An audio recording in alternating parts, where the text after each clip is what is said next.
So what advice would you give? Let's just say somebody moved from, right? Because now you're 10-year veteran in LA, So somebody wants to be an actress or an actor and they move from somewhere else in the world and they come to LA.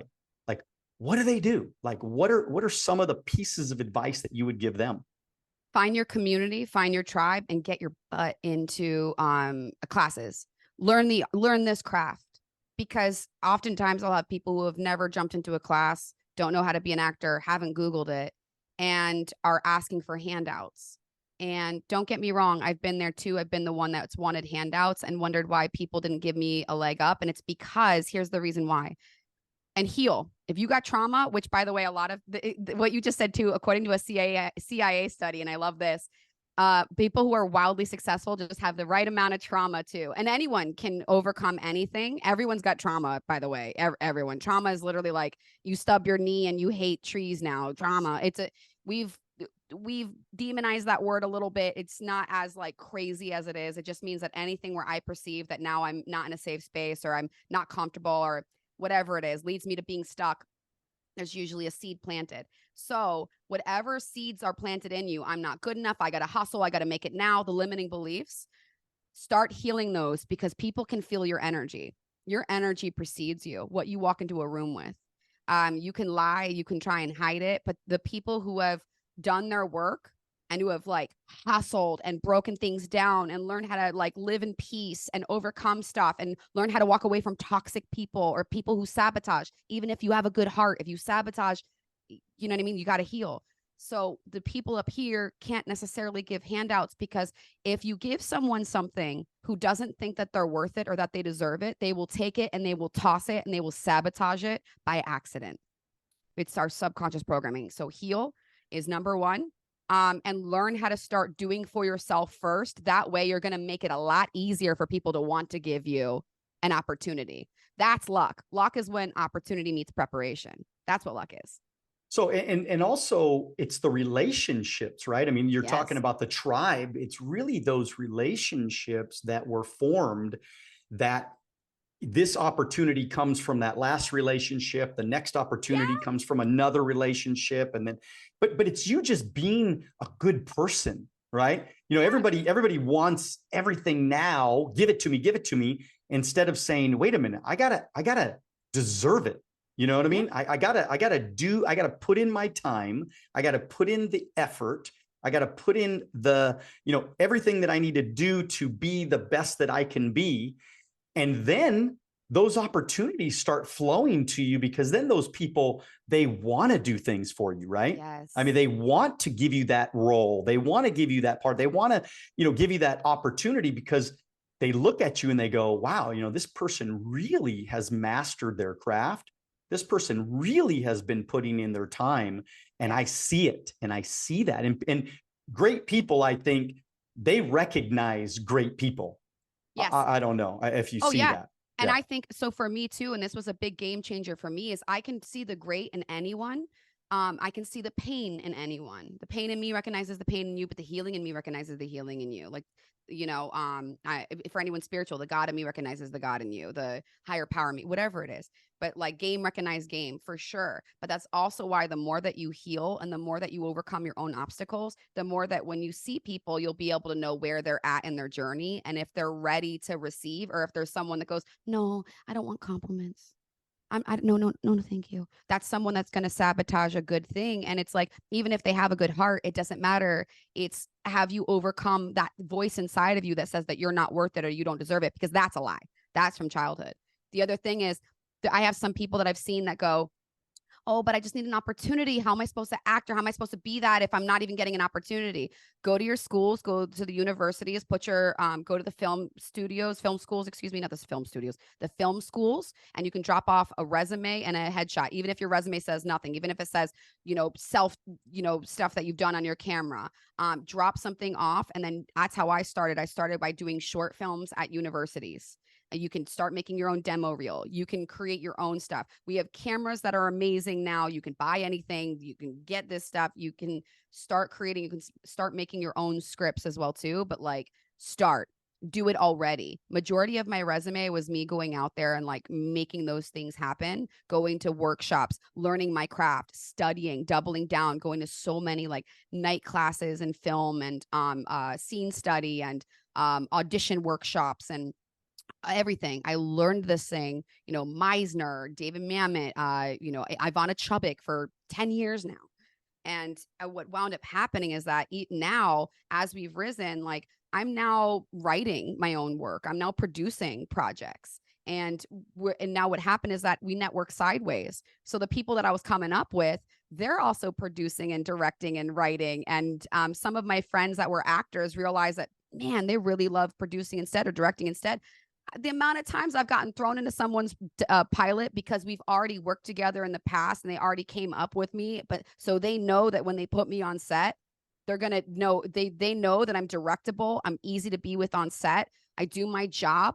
I make things, light, easy and do it and go home.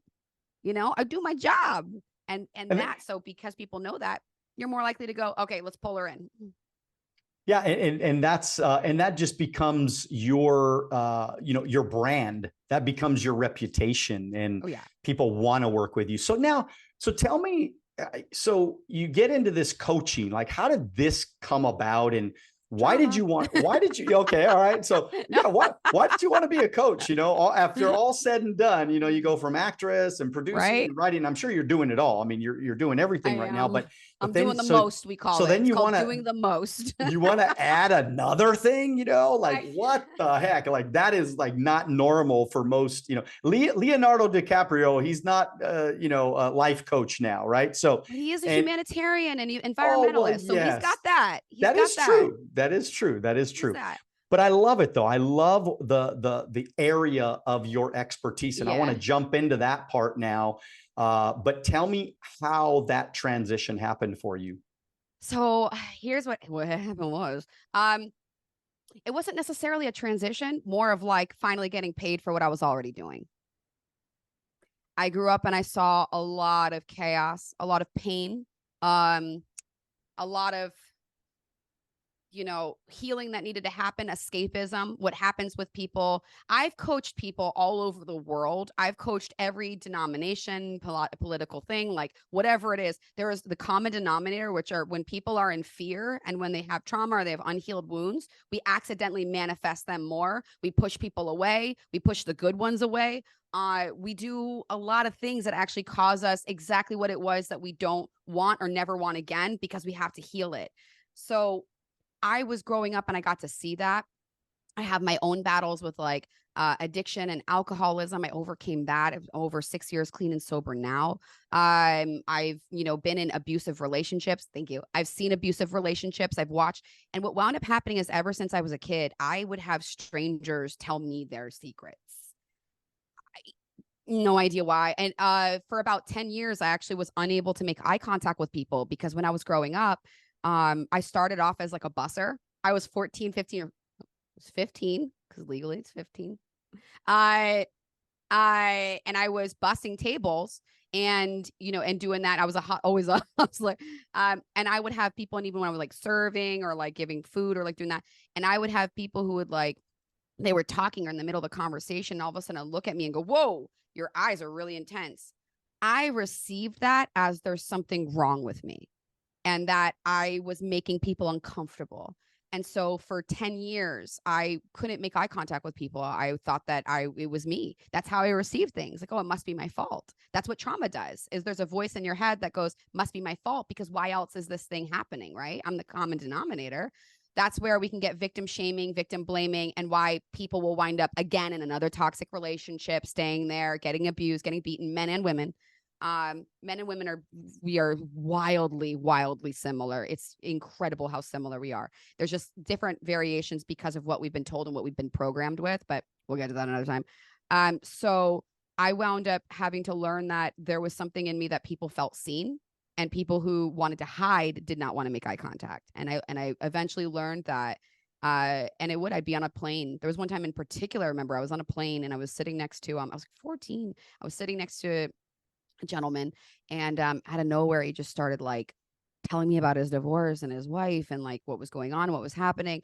And this was just a common thing where I even now in coaching, like, you're people who didn't really know necessarily who I was. Now I'm as a coach, I'm a little more well known for that in that sphere, just completely finally telling me their deepest, darkest secrets that they've been holding on to.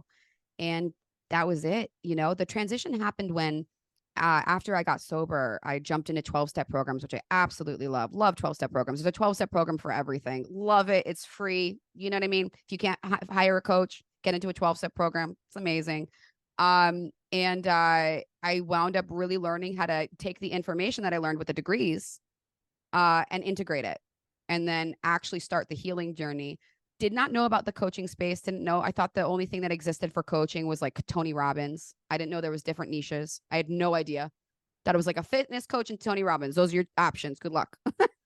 And then I wound up getting a coach. I wound up getting therapists. I wound up getting healers. I wound up working with different modalities. And I found out about certifications. And so I did. I got certified coach.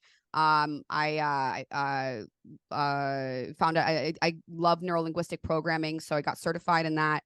And then at one point I was debating on doing counseling and going back to get my master's to do more therapy.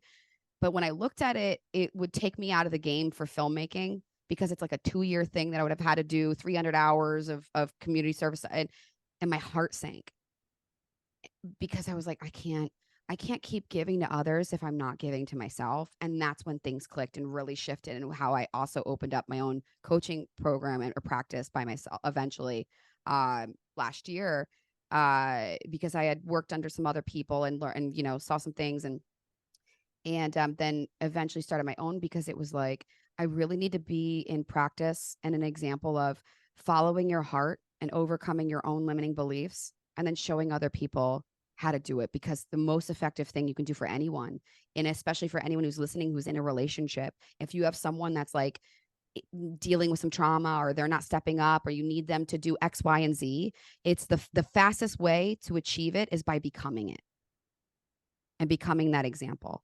And that way, that person that you're with, or the people around you, the people that you love and care about, when they see the way that you interact with the world, yourself, how you speak about yourself, how things are just magically coming to you, and now you're the lucky one, they're going to go, wait, I want what you've got.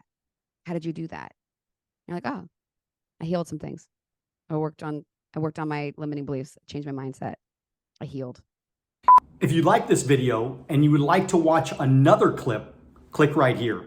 If you want to watch the entire podcast, click right here.